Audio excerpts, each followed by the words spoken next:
Hello student, welcome back to my YouTube channel. This is Neetu Yadav and today in this video we will discuss some more topics from the chapter Equilibrium of class 11th chemistry.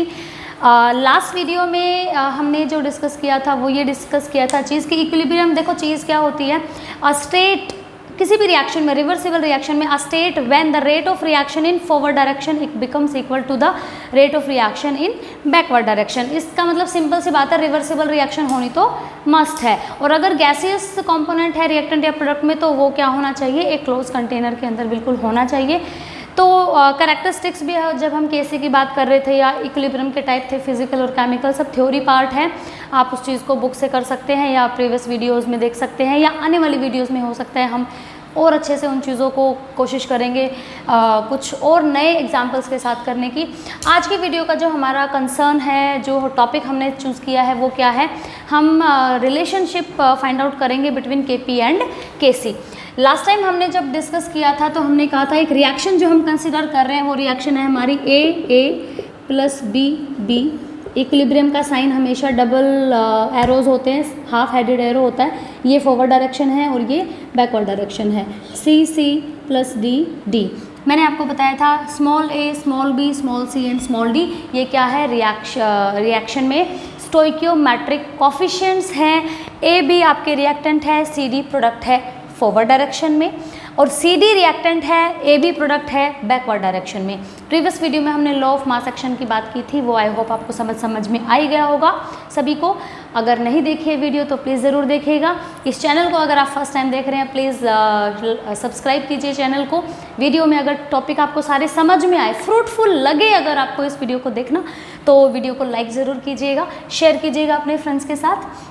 हम बात कर रहे हैं केसी के लिए expression जो हमने लिखा था वो आप सभी को याद होगा।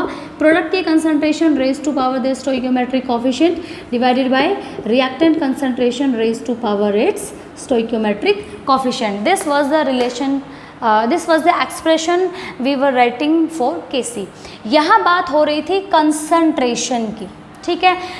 इक्विलिब्रियम के टाइप्स हमने पढ़े थे, homogeneous equilibrium and heterogeneous equilibrium. क्या होता है कि अगर सारे ही रिएक्टेंट प्रोडक्ट सब अगर सेम फेज में है, मान लो हैबर प्रोसेस की मैं बात करूं, हैबर प्रोसेस में जब आप लिखते हो तो क्या करते हो, नाइट्रोजन एक गैस है, उसके साथ 3 मोल हाइड्रोजन के रिएक्ट करते हैं to form 2 moles of ammonia. तो सारे ही क्या है, गैसियस फेज में है, तो सिंपली हम इसको क्या कहते हैं, होमोजीनियस इक्विलिब्रियम।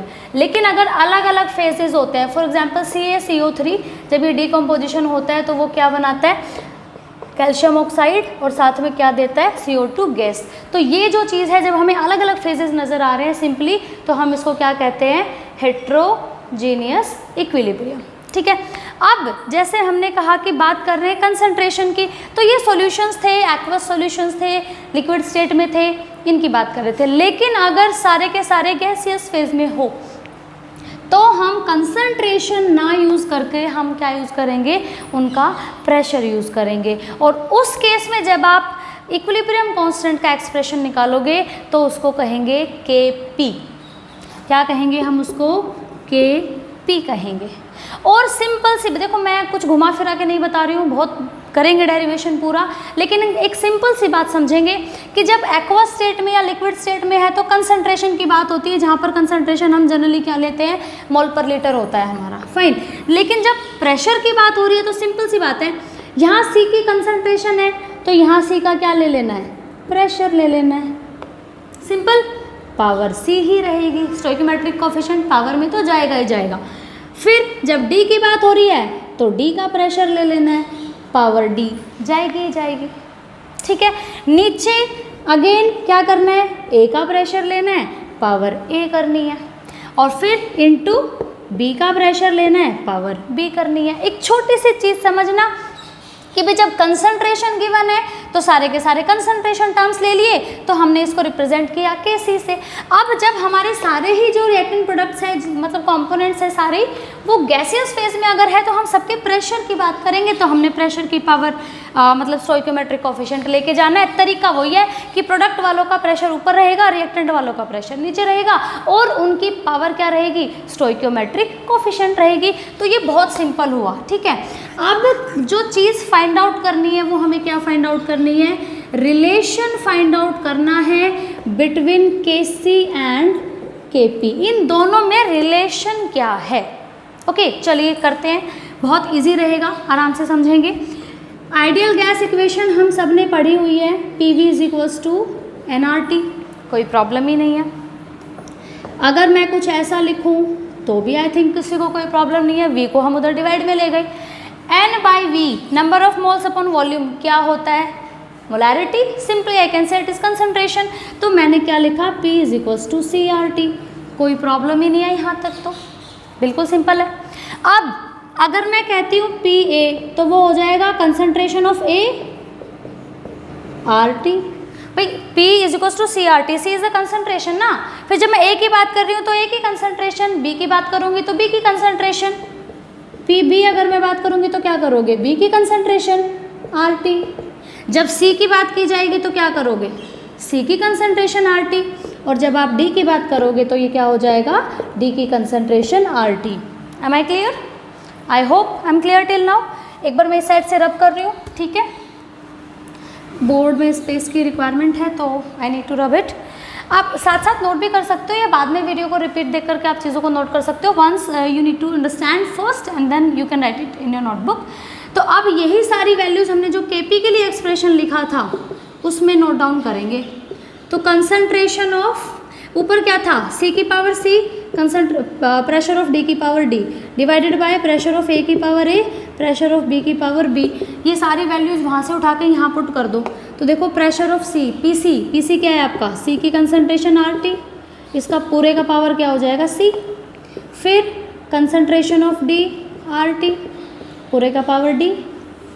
बिल्कुल आई थिंक कुछ नहीं है, बस यहीं से मैंने सारी वैल्यूज़ उठा के यहाँ पुट करनी है, नथिंग एल्स। ओके अब नीचे आ जाओ जी A, तो कंसंट्रेशन ऑफ A RT की पावर A और कंसंट्रेशन ऑफ B RT की पावर P, बहुत सिंपल है, ठीक है।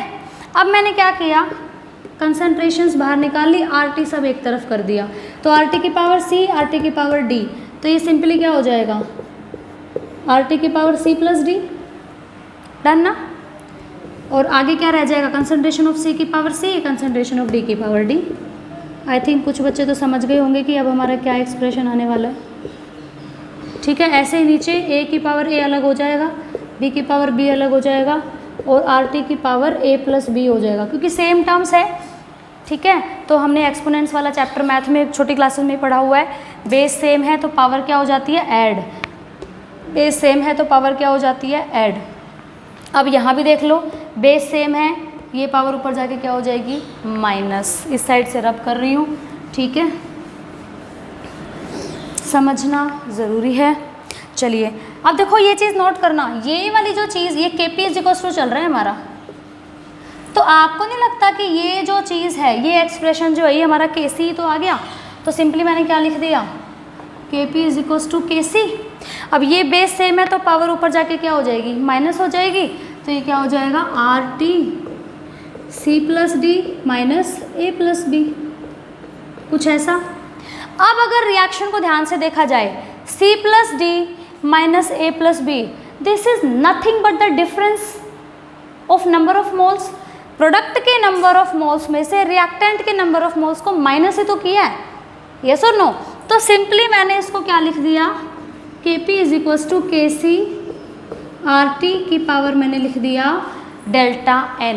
डेल्टा n का मतलब हुआ change in number of moles of gaseous components. जैसे अगर इसमें मैं डेल्टा n निकालने की कोशिश करूं तो अमोनिया के 2 मोल्स हैं प्रोडक्ट साइड, रिएक्टेंट में 1 नाइट्रोजन है, 3 हाइड्रोजन थे, तो टोटल मोल्स कितने हो गए, 4। अगर मुझे डेल्टा n निकालना हो हैपर प्रोसेस के लिए तो मैं क्या करूंगी, डेल्टा n निकालने के लिए 2 - 4 और आंसर क्या आएगा मेरा -2। तो डेल्टा n क्या रहेगा हमारा, change in number of moles. ध्यान रखना गैसियस फेज वालों की बात करनी है, क्योंकि हम P फॉर प्रेशर और प्रेशर गैसियस स्टेट वालों का होता है, सिंपल सी बात हम ये समझेंगे। तो डेल्टा Ng क्या हो जाएगा, change in number of moles किसका, गैसियस कंपोनेंट्स का। प्रोडक्ट में से रिएक्टेंट को क्या करेंगे, माइनस करेंगे, ठीक है। तो this is the relation that we are going to use for the numerical. Now let's do some numericals on this, you can note it down from your board. बाद में भी वीडियो को रिपीट में देख करके ऐसा कर सकते हैं, समझना एक बार चीज़ों को ज़रूरी होता है। चलिए जी फटाफट से क्वेश्चन करते हैं। तो क्वेश्चन है हमारे सामने, at 700 kelvin the equilibrium constant Kp for the reaction is 1.8। अच्छा चलो ठीक है, अब मैं इसको यहाँ से रब करती हूँ, न्यूमेरिकल करेंगे, numerical number 1 of the video. वो रिलेशन याद रखेंगे, बिल्कुल इंपॉर्टेंट है, उस पर न्यूमेरिकल्स भी हैं हमारे पास, ठीक है। तो मैं बाकी चीज़ें रब कर देती हूँ, ये फॉर्मूला रब नहीं कर रही हूँ, यूज़ में आएगा। बाकी जब आप न्यूमेरिकल करोगे, 2 3 4 न्यूमेरिकल्स करोगे तो आपको फॉर्मूला लर्न हो जाएगा। At 700 kelvin, question number 1 of the video, 700 kelvin, ये आपको क्या दे दिया, temperature. The equilibrium constant Kp is given to you, Kp की वैल्यू आपको गिवन है 1.8 into 10⁻³ 1.8 into 10⁻³ kilo pascal. Okay, अब what is the numerical value in mole per decimetre cube of Kc for the reaction at the same temperature. ठीक है, same temperature पे हमें Kc find out करना है, और रिएक्शन जो हमें गिवन है वो है SO3 का डिकम्पोजिशन, यानी कि 2SO3 और यहाँ क्या बनेगा 2SO2 plus O2। Reaction should be balanced so that change in number of moles हमारे बिल्कुल सही आ जाएंगे। तो अगर मैं इस रिएक्शन के लिए डेल्टा Ng फाइंड आउट करूँ तो 2 मोल SO2 के हैं, 1 मोल ऑक्सीजन का है, तो प्रोडक्ट साइड 3 है और रिएक्टेंट में 2 ही मोल थे, तो आपका जो सिंपल डेल्टा N आ रहा है वो सिंपली क्या आ रहा है, 1 आ रहा है। और Kp हमें गिवन है, K से निकालना है, ये फॉर्मूला यूज़ करेंगे। तो Kp हमें गिवन है 1.8 इंटू 10⁻⁻³ ध्यान देना ये किलो पास्कल है, अगर इसको पास्कल में कन्वर्ट करूँगी तो साथ में 10⁻³ 1000 से मल्टीप्लाई भी करोगे ना तो पास्कल में आ जाएगा। तो Kp is equals to Kc RT की power delta N। Delta N हमारा अभी अभी क्या आया था, 1 आया था, तो इसको 1 कर देंगे। अच्छा R क्या होता है, R होता है यूनिवर्सल गैस कांस्टेंट, तो इसकी वैल्यू जो आप यहाँ पे यूज़ करोगे वो आपने लेनी है 8.31। तो यानी कि ये हो जाएगा Kc इज इक्वल्स टू, अगर बात करूँगी तो RT डिवाइड में आ जाएगा ना इधर, तो 1.8 इंटू 10, अच्छा 10⁻³ 10⁻3, ये तो कैंसिल ही हो रहे हैं, कोई प्रॉब्लम ही नहीं है। तो 1.8 डिवाइडेड बाई RT, R की वैल्यू होती है 8.314 और टेम्परेचर दिया था 700 केल्विन। ओके, तो जी ये आ जाएगी आपकी Kc की वैल्यू। ओके, तो आप Kc इस तरीके से फाइंड आउट कर दोगे, लेकिन ध्यान देना ये जो आपका Kc आएगा वो मोल पर मीटर क्यूब, क्योंकि जो सिंपली आएगा वो क्या आएगा आपका Kc मोल पर लीटर में, और लीटर क्या होता है, मीटर क्यूब के बराबर होता है। तो यानी कि हमारा जो आंसर आएगा वो मोल पर मीटर क्यूब में आएगा। पूछा था क्वेश्चन में मोल पर डेसीमीटर क्यूब, तो 1 मीटर में कितने डेसीमीटर होते हैं उसके अकॉर्डिंग आप इसको क्या करोगे, कन्वर्ट कर लोगे। तो फाइनल आंसर जो आपका आएगा वो आएगा 3.09 इंटू 10⁻⁻⁷। 3.09 इंटू 10⁻⁴ आएगा पहले तो इस यूनिट के साथ, ठीक है। फिर जब आप इसको डेसीमीटर में कन्वर्ट करोगे तो 3.09 इंटू 10⁻⁷। क्यों, क्योंकि 1 मीटर में 10 डेसीमीटर होते हैं, इसका मतलब 1000 से डिवाइड करोगे, और डिवाइड में 1000 करके बता देती हूँ, आप क्या करोगे इसको 1000 से डिवाइड कर दोगे, तभी अब आपका हो जाएगा मोल पर डेसीमीटर क्यूब में, ठीक है। अब 1000 जब ऊपर जाएगा तो 10⁻⁻⁴ है, तो ऊपर अब क्या हो जाएगा 10⁻⁷। ओके, और ये आपका आया है मोल पर डेसीमीटर क्यूब में, ठीक है। क्योंकि सिंपली जो आंसर हमारा आना था वो किस में आता, मोल पर मीटर क्यूब में आया था ये पहले, फिर इसको डेसीमीटर में कन्वर्ट किया है क्योंकि क्वेश्चन में ऐसा पूछा गया था कि मोल पर डेसीमीटर क्यूब में फाइंड आउट करो Kc की वैल्यू। तो आई होप आपको क्वेश्चन समझ आया होगा। एक न्यूमेरिकल और करते हैं फटाफट से। न्यूमेरिकल है आपका, ओके, Kc गिवन है, अब की बार आपको Kp फाइंड आउट करना है, रिएक्शन भी आपको गिवन है। चलिए देखो, जितना ज़्यादा प्रैक्टिस करोगे न्यूमेरिकल का उतना अच्छा रहेगा, क्योंकि फटाफट से कैलकुलेशंस कर पाओगे। कैलकुलेशंस इजी बनानी है, लॉन्ग नहीं लेकर चलना है। तो आपको क्या करना है, Kc की वैल्यू गिवन है, question number 2 of the video. Kc आपको गिवन है कितना, कहाँ गया question, okay 3.75 into 10⁻⁻⁶, 3.75 into 10⁻⁻⁶ given है। ओके, एट 1069 केल्विन, टेम्परेचर दे दिया 1069 केल्विन, और रिएक्शन आपको गिवन है 2NOCl, इक्विलिब्रियम में है आपके पास 2NO plus Cl2, 2NO plus Cl2, तीनों के तीनों गैसेस फेज में है। तो रिलेशन हमें याद ही होगा, रिलेशन फॉर्मूला क्या कहता है, हमारा फॉर्मूला कहता है Kp is equals to KCRT की पावर डेल्टा Ng। तो जी Kp तो आपको फाइंड आउट करना है, Kc की वैल्यू हमें गिवन है 3.75 इंटू 10⁻⁻⁶, R की वैल्यू आपने रखनी है 8.314, टेम्परेचर आपको गिवन है 1069 और पावर आपने लेनी है डेल्टा एन। तो डेल्टा एन जब हम निकालते हैं तो हमने कहा था प्रोडक्ट के मोल्स में से रिएक्टेंट के मोल को माइनस करना है। तो 2 नाइट्रिक ऑक्साइड के मोल है, 1 क्लोरीन का है, यानी कि प्रोडक्ट में कितने हैं 3 और रिएक्टेंट में कितने नज़र आ रहे हैं 2। तो आप क्या करोगे 3 - 2, तो सिंपली पावर इसकी क्या आ गई 1। तो जी आप इन सबको सिंपली मल्टीप्लाई कर दोगे, आपका आंसर आ जाएगा और जो आपका आंसर आएगा वो है 3.3। अच्छा R की वैल्यू 8.31 नहीं लेनी, 0.083 लेनी है। क्यों? क्योंकि यूनिट्स पर डिपेंड करेगा। ओके, तो वैसे अगर आप इसमें ले रहे हो तो आपका आंसर जो आएगा ना वो आपका बार में आता है। अगर आप दूसरी वैल्यू यूज़ करते हो 8.31 तो उसमें एटमॉस्फेरिक में आता है। तो R की वैल्यूज़ 3-4 होती है, चैप्टर 5 में हमने पढ़ा था। आप यूनिट्स के अकॉर्डिंग यूज़ करोगे। अब यहाँ पर बात कर रहे हैं हम लोग, इन सब की मल्टीप्लाई करोगे, आंसर आपका आना चाहिए फाइनल।